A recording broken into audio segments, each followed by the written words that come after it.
우리에게 어떠한 상황이 있다 할지라도 항상 감사할 수 있는 그 믿음을 주시고 찬송하게 하시고 반드시 승리할 것이라는 믿음과 기대와 소망을 가지고 나아가게 하여 주옵소서. 아버지 하나님, 이 나라 이 민족 주님 사랑해 주셔서 혹이라도 정책 실무자들이 잘못하여서 하나님의 법을 정말로 어기는 악법을 아버지 하나님 통과하여서 정말 우리가 예배하는 것이 혹시라도 불법이 되어서 하나님 예배하는 것이 억압을 받는 일이 없도록 역사하여 주시옵소서. 우리가 그래서 자유 대한민국을 잘 물려줘서 하나님의 나라를 온전히 이 땅에 실현해 갈 수 있도록 도와주시옵소서. 오늘도 말씀 가운데 함께 해주시기를 간절히 기도하오며 예수님 이름으로 기도하고 나이다.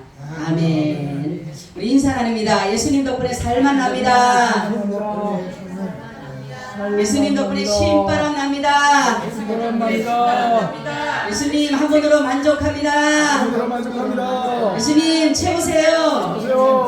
예수님 만세. 예수님 만세. 예수님 만세. 할렐루야. 아멘. 오늘은 죽은 자의 부활이라는 제목을 가지고 말씀을 드리려고 합니다. 자, 우리 보면은 욥기서를 보게 되면 사람이 죽으면 어찌 다시 살리까라고 이렇게 말하는 것을 보면 사람들이 생각해서 그렇죠. 사람이 죽으면은 어떻게 다시 살까라는 그러한 의문을 가지고 있는데 우리 오늘 이 세상에 사는 모든 전 인류의 모든 관심과 의문이 뭐냐면 죽었다가 끝이 나는가 아니면 죽었다가 다시금 살아나는 거에 대한 것에 대해서 많이들 생각하고 있다는 거죠. 그런데 성경이 말하기를 뭐냐면은 죽은 자가 뭐하게 된다? 부활하게 된다. 다시 살게 된다라는 것을 말씀하고 있습니다. 오늘 본문을 보니까 그렇죠. 땅의 티끌 가운데서 자는 자 중에 많이 깨어 영생을 얻는 자도 있겠고 수욕을 받아서 영원히 부끄러움을 입을 자도 있을 것이며 이렇게 여기서 이렇게 말씀하고 있어요. 그런 것처럼 우리가 죽은 자들이 그러니까 죽은 자가 다시금 부활한다라는 것이 어디에서 누가 먼저 부활을 하셨어요? 그렇죠. 예수님께서 죽은 자 가운데서 뭐 하셨어요? 부활하셨다. 그래서 이것이 신자들의 부활의 증거로 나타나는 것이에요.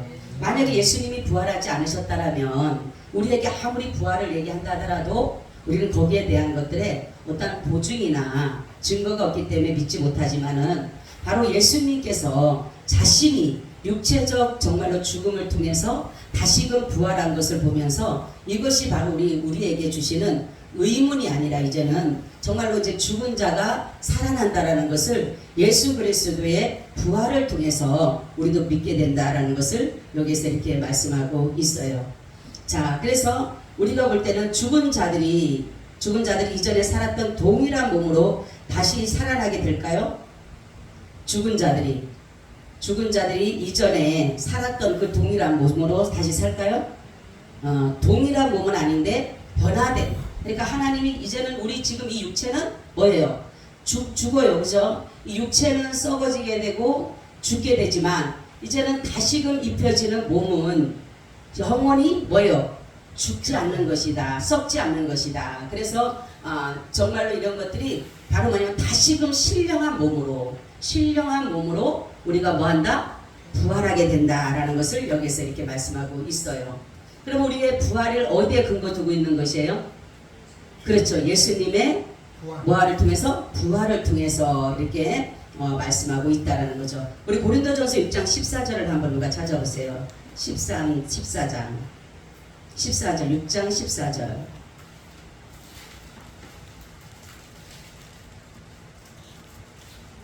하나님이 주를 다시 살리셨고 또한 그의 권능으로 우리를 다시 살리시리라. 아멘. 할렐루야. 아멘. 하나님이 누구를 살리셨어요? 주를 살리셨고 그렇죠. 주를 살리셨고 우리도 권능으로 그의 전능하심으로 우리를 살리실 것이다. 그러니까 예수님의 부활이 우리의 뭐예요? 부활이다라는 것이에요. 자, 부활의 성질을 보게 되면 육체적 부활 이렇게 나오는데 그리스도의 구속은 우리의 영혼뿐만 아니라 육체적 구속을 포함하기도 한다라는 것이에요. 그러므로 신자들도 그리스도의 부활처럼 육체적으로 다시금 살게 된다라고 해요. 아까 말씀드렸듯이 우리가 지금 이 모습이 아니라 어떠한 모습으로? 그러니까 신령한 몸. 이거는 뭐냐면 전적인 하나님의 인도함을 받는 우리의 몸이, 그러니까 성령의 지배를 받는 것이에요. 이제는 우리가 지금은 성령의 지배를 완전히 받을 수가 없어요. 그렇죠? 왜냐하면 마귀 사단이 때로는 우리를 지배하기 때문에 우리가 완전히 성령의 지배를 받을 수가 없지만은 바로 죽은 후에 다시금 부활할 때는 우리 육체가 이제는 성령의 완전한 지배하에 있기 때문에 절대로 우리가 이것이 뭡니까? 죄를 짓거나 이 몸이 이제는 죽음을 이루는 그러한 일이 없다라는 것이에요. 다시는 그러니까 죽음을 보지 않는 신령한 몸으로 다시 부활하게 된다라는 것을 말씀하고 있어요. 자, 의인과 악인의 부활에 대해서 말씀을 하고 있죠. 의인의 부활은 뭐라 그랬어요? 그렇죠. 영생을 얻기 위한 부활이고, 또 악인의 부활은 그렇죠. 영원한 벌을 받기 위한 부활이다. 이렇게 말씀하고 있어요. 자, 그래서 부활은 의인의 부활이 있고, 그러니까 누가복음 14장 14절 한번 찾아보세요. 누가복음 14장 14절.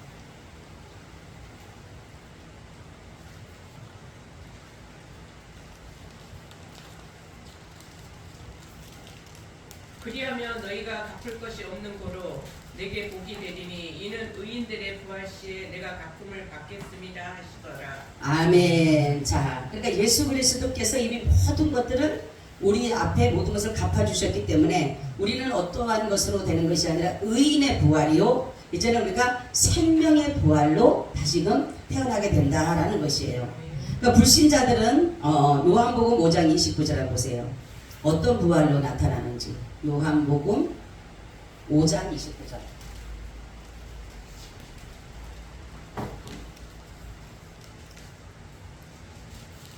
선한 일을 행한 자는 생명의 부활로, 악한 일을 행한 자는 심판의 부활로 나오리라. 아멘. 무슨 부활로 나와요? 그러니까 악인의 부활, 불신자의 부활은 뭐라고요? 그렇죠. 심판의 부활로 온다. 또 한 장 더 찾아볼게요. 사도행전 24장 15절. 사도행전 24장 15절.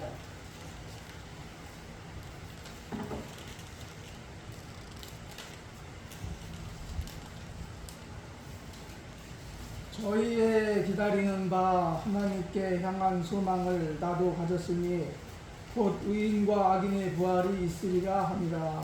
아멘. 자, 그래서 부활을 하지만은 어떤 자에게는, 어떤 자예요?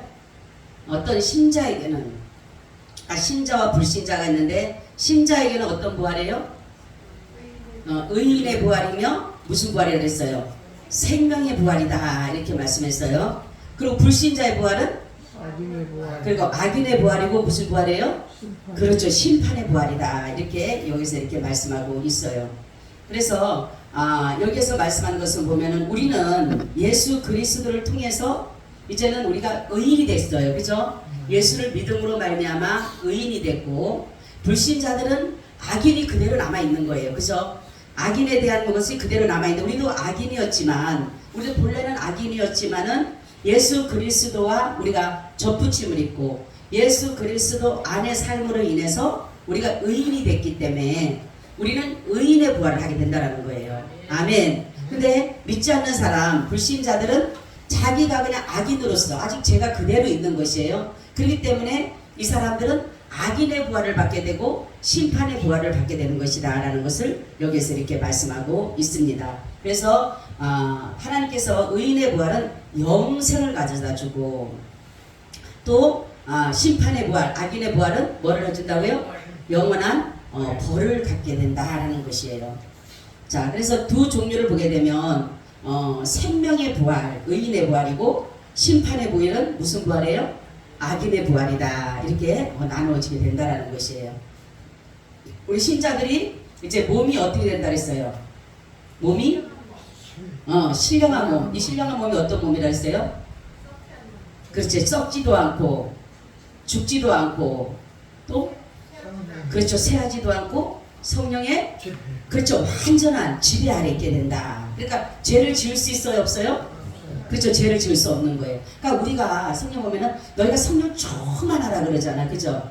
그러니까 성령 충만하는 이유가 뭘까요? 그러면 죄와 뭐 그렇지, 그렇죠. 죄를 짓지 않게 하기 위해서. 왜냐하면 성령이 충만하게 되면 성령이 나를 지배해 가는 거예요, 그죠? 그래서 너희가 성령을 충만히 받아라, 그죠? 왜냐하면 안 그러면 방탕하게 되고 우리가 세상의 길로 갈 수밖에 없기 때문에 그러는 것이에요. 그래서 하나님께서 우리가 성령 충만이라는 것은 뭐냐면 죄를 멀리하라 이런 것이에요. 죄를 멀리하라는 것이에요.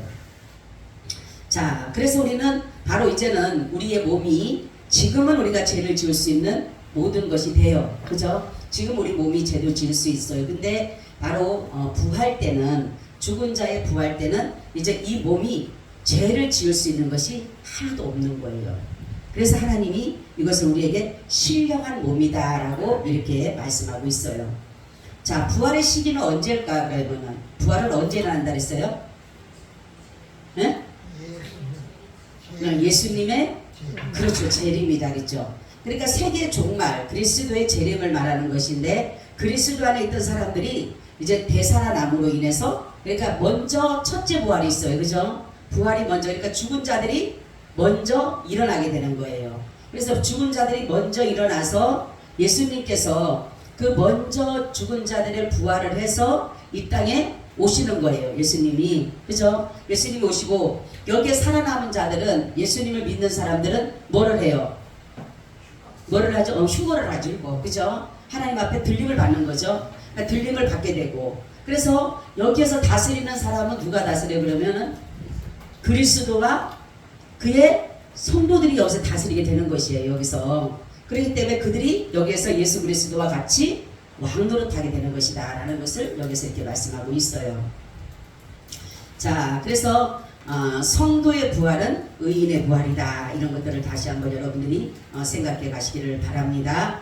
그래서 이 부활은 예수님이 재림 때에, 이 재림 때는 어떻다 그랬어요?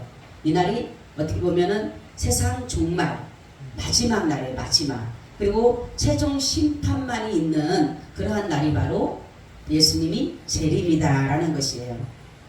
자, 그러면은 죽은 자의 부활 시기가 언제라고요?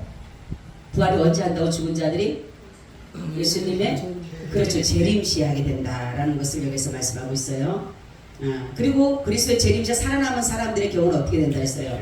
그렇죠, 다시금 변화된 모습으로 죽음을 보지 않고 신령한 몸으로 올림을 받는다라는 것이에요.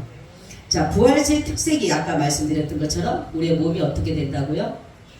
그렇죠, 신령한 몸이 된다. 그래서 썩지 않고 뭐예요? 새하지도 않고, 그래서 이것이 죄를 지을 수 있는 하나도 되지 않는 그런 몸으로서 바꿔지게 된다라는 것이에요. 그러니까 우리가 그러니까 많은 사람들이 죽음에 대한 두려움을 가지고 있는데, 예수 안에 사는 사람은 죽음에 대한 두려움을 가질 필요가 없는 것이에요. 죽음이 뭐라 그랬어요? 이사. 그리고 뭐라 그랬어요? 하나님 앞에 우리 예수 믿는 사람들을 보고는 잔다 그래, 그죠? 예수님 믿는 사람들 보고는 죽었다고 하지 않고 잔다라고 하는 거예요. 자야지만이 호련히 하나님께서 우리를 부를 때에 다시금 깨어서 우리가 주님을 맞이할 수 있기 때문에 그렇다라는 것이에요. 그리고 예수 믿는 사람들의 죽음은 뭐냐면은 하나님이 이 땅의 그 고난이 끝나고 눈물이 그치고 수고가 그치고 이제 영원한 안식으로 주시기 위한 것이기 때문에 우리는 죽음이 두려울 필요가 없어요. 그죠? 쉼을 주기 위해서 우리가 이 땅에서 70년 80년 동안을 열심히 살다가 보니까 너무 힘이 이 육체가 뭐예요? 연세가 들면 들수록 자꾸만, 아까도 여기 이순애 성도님 그러더라고. 아우, 옛날엔 안 아픈데 지금 한 군데 자꾸 아파진다고, 나이가 먹더니만에. 그렇죠. 이 몸이 그렇게 견디기가 힘든 거예요. 말하자면은 내 이 육체가 가면 갈수록, 나이가 먹으면 먹을수록 이 내 몸을 지탱하기 힘들게 되는 것이에요. 그렇기 때문에 우리는 죽음이라는 것이 하나님이 이 육체에 힘을 주기 위해서, 우리의 모든 것을 이렇게 힘을 주기 위해서 하는 것이기 때문에 우리는 이 죽음에 대해서 두려울 것이 없이 도리어 하나님 앞에 그냥 그대로 받아들이면 되는 거. 우리는 죽음에 대해 두려워할 것이 없이 그냥 그대로 죽음이 내게 온다라고 한다라면 그걸 거부하지 말고. 옛날에 어떤 분이 그랬어요. 우리 전도사님 어머님이었었는데, 그분이 병원에 가니까 이제 암이라 그러셨어요. 그러니까 이분이 이제 우리가 이제 신방을 갔는데 그러는 거예요. 이분이 하나님이 나를 이렇게 오라고 하는데, 그러니까 암이 금방 돌아가실 분이 아니었던 거예요. 그분은 수술을 하면 충분히 더 사실 수 있는 것인데, 이제 돈도 있고 그러는데 자녀들을 다 부른 거예요. 불러가지고 하는 말이, 엄마가 이렇게 하나님이 나를 하나님 옆에 힘을 주기 위해서 이렇게 나에게 이렇게 병을 줘서 오라고 하는데, 나는 이제 수술도 안 할 것이고 나는 바로 하나님께로 갈 거니까 너희들이 정말로 내가 죽으면 잔치처럼 해줘라, 그런 거예요. 그러니까 자식들은 엄마가 좀 연세가 좀 그렇게 많지가 않으셨거든요. 그러니까 자식들 볼 때는 조금만 좀 수술하고 하셔도 되는데, 그러니까 자식들이 아무리 설득을 해도 이분은 거기에 대해서 얘기를 하지 않는데 딱 한 달 만에 가셨어요. 워낙 빨리 퍼지니까 한 달 만에 가시더라고. 그래서 이제 신방을 갔더니만에, 이제 장례식장을 갔더니만에, 그러니까 진짜로 잔치처럼 이루어져요. 잔치처럼 엄마가 그 천국 가면서 얼마나 자녀들에게 그런 축복의 말씀과 여러 가지를 이렇게 일러주면서 나는 천국 간다, 나중에 보자 하고 막 그렇게 살다가 가다 보니까 딱 한 달밖에 안 사시고 가셨어요. 그런 것처럼 우리는 그냥 그걸 그냥 평안하게 받아들이면 되는 거예요. 근데 사람들이, 안 믿는 사람들은 그 두려운 것이 뭐냐면 죽음 이후에 대한 두려움이 있기 때문에 그런 것이에요. 그러니까 죽음으로 끝난다라면 상관이 없잖아요. 그죠? 우리는 누구든지 다 죽음으로 그냥 끝나고 저러한 짐승들처럼, 혼만 있는 짐승들처럼 몸과 혼만 있는 짐승들처럼 산다라면은 우리도 뭐 걱정할 게 없잖아. 언제 죽든 뭐 상관이 없다지만은, 우리에게는 가장 두려운 게 뭐예요? 죽는 게 두려운 게 아니라 뭐가 두려워요? 심판이 두려워, 심판. 그죠? 심판이 두렵기 때문에 이 죽음에 대한 두려움이 자꾸만 언습해 오는 것이에요. 그래서 우리가 예수님이 오늘 오전에도 말씀드렸듯이 예수님은 우리를 죄와 사망과 심판과 저주에서 우리를 해방시켜 주셨다 했잖아요. 그래서 우리는 심판의 부활을 받는 것이 아니라 우리는 뭐라고 했어요? 영생으로 받고 의인의 우리는 부활을 받기 때문에 다시는 우리가 지금 여기서 당한 이 고통은 아무것도 아닌데 이런 고통을 다시는 당하지 않는다라는 것이에요. 그래서 우리는 모든 것을 이제는 기쁨과 감사와 우리의 지금까지 살아왔던 모든 눈물도 이제 눈물의 골짜기가 지나서 주님의 그 은혜의 골짜기 속으로 우리를 들어가게 하기 위해서 하는 것이니까, 우리는 죽은 자들은 부활을 하는데 믿는 사람과 안 믿는 사람의 차이의 부활이 있다는 것을 여러분들이 아시기를 바랍니다. 그래서 우리는 늘 신자들의 부활을 항상 생각하고 불신자들의 부활을 생각을 해야 되는 것이에요. 그래서 우리는 늘 전가족 인간이 들려서 기도하는 것은 뭐냐면 이 죽은 자의 부활이 있기 때문에 그러는 것이에요. 그죠? 의인이, 그러니까 나는 믿어서 의인이 되었는데, 그래서 의인의 부활을 하게 되고 생명의 부활을 얻게 되는데, 혹시라도 내 아내나 내 남편이나 내 자식이나 내 형제나 내 부모가 이 악인의 부활을 한다라면 얼마나 그 심판의 부활을 받고 영원한 벌을 받기 위해서 부활한다라고 한다면 얼마나 고통스럽겠어요. 그래서 우리가 더 믿음을 가지고 전가족 인간이 들려서 기도하는 것은 바로 그것 때문에 그러는 것이에요. 그죠? 우리가 그렇지가 않다라면 뭐 믿는 대로 그냥 너도 믿고 나도 믿고 하면 되겠지만은 분명히 하나님은 심판이 있다라고 말씀을 하셨기 때문에, 그래서 우리는 자꾸만 깨어서 듣든지 아니 듣든지, 성경에 보면 너는 말씀을 전파하라, 듣든지 아니 듣든지 너는 말씀을 전파하라 그랬어요. 그러니까 우리는 사람이 들으라고만 하는 것 같은데 어느 순간 그 사람이 들을 때가 있다라는 거예요. 아무리 수없이 말을 해도 안 들을 때가 있지만은 어느 순간 그 말씀이 그 속에 들어갈 때가 있어요. 그래서 우리는 자꾸만 한 번씩 자꾸만 던지는 거예요. 말씀을 자꾸 던지는 거예요. 한마디만. 처음에는 거부하지만 나중에 그 말씀이 그 속에 들어가게 되면은 그가 그것을 받아들일 수밖에 없는 거예요. 그래서 주님이 말씀이 때를 얻든지 못 얻든지 너는 말씀을 증거하라, 말씀을 선포하라는 것을 이렇게 말씀하고 있어요. 그렇게 우리는 성경을 보게 되면서 반드시 죽은 자는 부활할 것이다 라는 것을 우리가 알고, 정말로 믿지 않는 사람들을 속히 우리가 전도해서 저들도 악인의 부활이 아니라 의인의 부활로서 같이 우리와 한 가족이 되고 믿음으로 가서 정말 하나님의 나라를 세워가는 저와 여러분이 되시기를 축원합니다. 아멘. 주님 감사합니다. 우리가 주님께서 우리를 너무나도 사랑해 주셔서 우리를 정말로 죽은 가운데서 다시금 부활을 시켜서 하나님의 나라에, 영원한 나라에 두기를 원하시는 주님 정말로 고맙고 감사합니다. 그러나 아직 아버지 진리를 모르고 아직 방황하는 우리 부모, 형제, 자매, 아버지 하나님, 이들이 속히 주님 저들도 진리 가운데 세워져서 저들도 의인의 부활에 우리와 같이 생명의 부활에 동참케 하여 주셔서 영생을 얻는 그러한 복을 받게 하여 주시옵소서. 우리 생명 가운데 함께 하시고 우리 가족 가운데도 한 사람도 혹시라도 심판의 부활에 서지 않도록 역사하여 주시옵소서. 주께서 함께 하시기를 간절히 기도하고 예수님 이름으로 기도하고 나이다. 아멘. 159장 강구한대학교 이번 화요일날은 우리가 어린이 전도를 할 겁니다. 어린이 전도를 해서 우리가 부침개 전도를 하면서 이제 어린이들을 옆에서 또 전도하려고 합니다. 여러분이 기도 많이 해주시기를 바랍니다. 그래서 아이들을 위해서 다가를 좀 준비해달라고 하니까 다가를 좀 준비해서 아이들을 전도를 많이 할 수 있도록 힘써 주시기를 바랍니다. 아멘. 우리 찬송가 159장.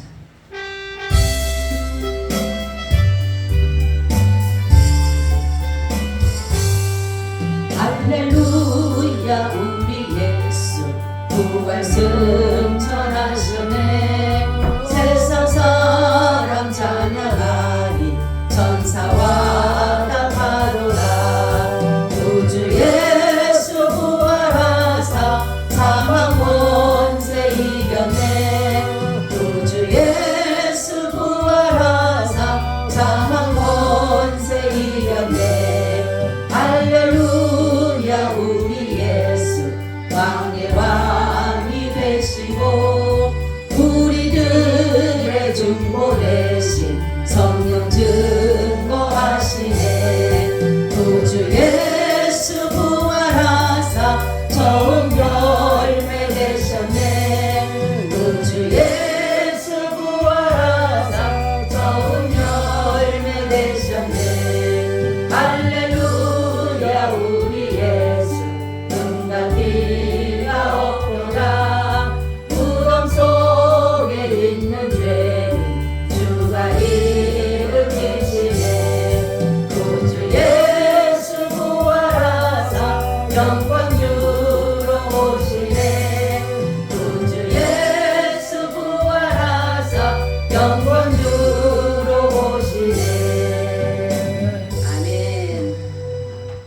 지금은 우리 주 예수 그리스도의 은혜와 아버지 하나님의 무한하신 사랑하심과 성령님의 교통하심과 내주하심이 오늘 예배를 드리고 돌아가는 사랑하는 하나님의 권속들 위에 지금으로부터 영원히 함께 있을지어다.